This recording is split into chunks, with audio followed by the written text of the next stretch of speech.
Namaskar, everybody. Today we are going to discuss something about powers relating to inquiries of National Human Rights Commission of India, which have been placed under Section 13 of the Protection of Human Rights Act 1993.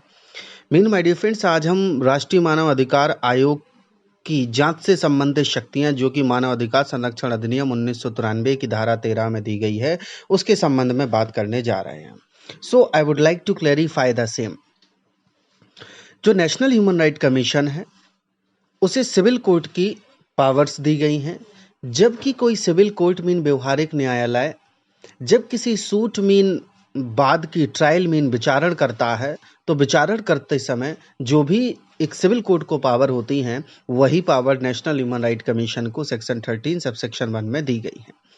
लेकिन particularly कुछ power इस section के subsection 1 clause A से लेकर F तक specify की गई हैं, वो मैं आपको बता देना चाहूंगा. Summoning and enforcing the attendance of witnesses and examining them on oath. साक्षियों को बुलाना तथा उनकी उपस्थिति परिवर्तित करना एवं शपथ पर उनकी परीक्षा करना. Discovery and production of document, किसी भी दस्तावेज को खोजना एवं प्रस्तुत करना. रिसीविंग एविडेंस ऑन एफिडेविट्स, शपथ पत्रों पर साक्ष्य को प्राप्त करना. रेक्यूजनिंग एनी पब्लिक रिकॉर्ड और कॉपी देयरऑफ फ्रॉम एनी कोर्ट और ऑफिस, किसी भी न्यायालय या कार्यालय से किसी लोक अभिलेख या उसकी प्रति के लिए अधियाचना करना. Issuing commissions for the examination of witness और डॉक्यूमेंट्स, साक्ष्यों या दस्तावेजों की परीक्षा के लिए कमीशन जारी करना. एनी अदर मैटर विच में बी प्रिस्क्राइब्ड, अन्य कोई मामला जो कि विहित किया जाए. ये जो पावर्स है सबसेक्शन 1 में सेक्शन 13 ऑफ मानव अधिकार संरक्षण अधिनियम 1993 में दी गई है.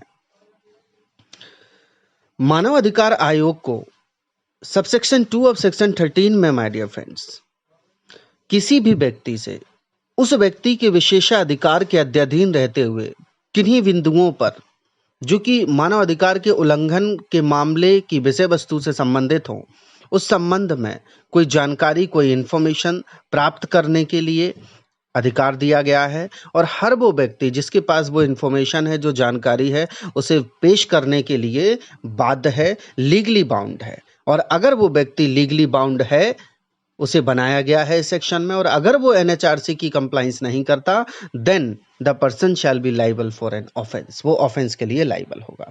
अब अगला क्वेश्चन ये आता है, क्या एनएचआरसी किसी बिल्डिंग में, किसी प्लेस में एंट्री कर सकता है? क्या उसे ये अधिकार दिया गया है? तो आंसर है यस. सबसेक्शन 3 ऑफ सेक्शन 13 में एनएचआरसी या फिर कोई other officer not below the rank of gazetted officer, NHRC या फिर कोई भी ऐसा ऑफिसर जो गैजेटेड रैंक का हो, गैजेटेड ऑफिसर रैंक का हो, और एनएचआरसी मीन स्पेशली कमीशन ने उसे ऑथराइज किया गया हो, तो वो व्यक्ति किसी भी बिल्डिंग में, किसी भी प्लेस में एंट्री कर सकता है, किसी भी डॉक्यूमेंट को सीज कर सकता है जो कि उस सब्जेक्ट मैटर से रिलेटेड हो जिसके बारे में एनएचआरसी इंक्वायरी कर रहा है या करता है. प्लस जो एनएचआरसी है, जो भी एनएचआरसी से जो ऑथराइज पर्सन स्पेशली है, वो प्रवेश करेगा और अगर कोई डॉक्यूमेंट उसे मिलता है तो वो डॉक्यूमेंट को सीज भी कर सकता है, उसकी कॉपी और प्लस उसके एक्सट्रैक्ट्स, उसके उद्धरण को भी लेने का अधिकार उसको दिया गया है subsection 3 of section 13 the protection of human rights act में. फर्दर माय डिफेंस, ये जो एनएचआरसी है इसे सिविल कोर्ट की पावर दी गई है और इसके द्वारा जो कार्रवाई की जाएगी वो जुडिशियल प्रोसीडिंग समझी जाएंगी.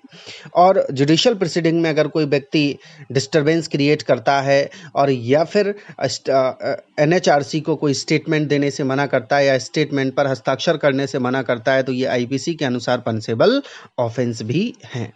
राइट नाउ माय डिफेंस, अब फर्दर एस्पेक्ट इसी सेक्शन के सबसेक्शन 6 में मेंशन किया गया है कि अगर कोई कंप्लेंट एनएचआरसी के सामने की जाती है तो क्या एनएचआरसी को उस कंप्लेंट को, उस मैटर को दूसरे स्टेट ह्यूमन राइट कमीशन को अंतरित मीन ट्रांसफर करने की पावर है क्या? तो आंसर है यस. ये पावर उसे दी गई है. लेकिन जब एनएचआरसी किसी स्टेट ह्यूमन राइट कमीशन को कोई भी मैटर, केस ट्रांसफर करेगा तो तभी करेगा जबकि उस स्टेट ह्यूमन राइट कमीशन को उस मामले में अधिकारता मीन ज्यूरिसडिक्शन होनी चाहिए.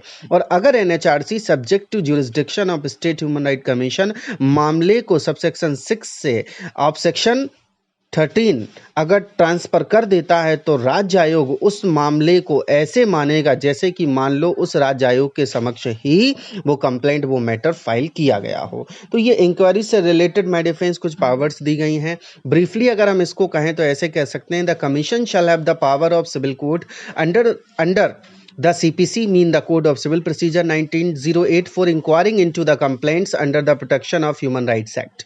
The proceeding before the Commission shall be deemed as the judicial procedures. वो judicial proceeding समझी जाएंगी।